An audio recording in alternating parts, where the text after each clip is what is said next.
எங்க மாமியார் அவ்வளோ டார்ச்சர் பண்ணாங்க. அப்படி இருந்து அக்செப்ட் பண்ணிட்டு தான் இருந்தாருங்க. அவரு இறந்தது கூட பக்கத்துல நெருங்க விட மாட்டேங்கிறாங்க. எங்க மாமியார் அத்தனை வார்த்தை பேசுறாங்கண்ணா. நான் அவ்வளோ பாத்துக்கிட்டேண்ணா. நானும் அவள் இந்த மாதிரி இருந்தது இல்லைண்ணா. நானா அவருக்கு ரொம்ப இஷ்டம்ண்ணா. உண்மையாலுமே எங்க போனாலும் சொல்லிட்டே இருப்பானா, என் கூடவே வருவானா.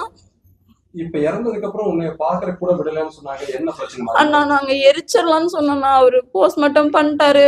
அப்படியே வச்சா நல்லா இருக்காது அப்படின்னு சொல்லி எரிச்சிடலான்னு தானே சொன்னேன். எங்க மாமனாருக்கு அதுதானே விருப்பம்.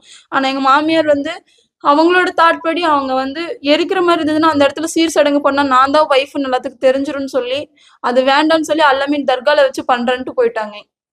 அங்க பண்ணதுனால அழுகக்கூடாது, தொட்டு கும்பிடக்கூடாதுன்னு சொல்லி நிறைய ரூல்ஸ் போட்டு ஒரு ஓரமா நிக்க வச்சு நிறைய வார்த்தை பேசிட்டாங்கண்ணா.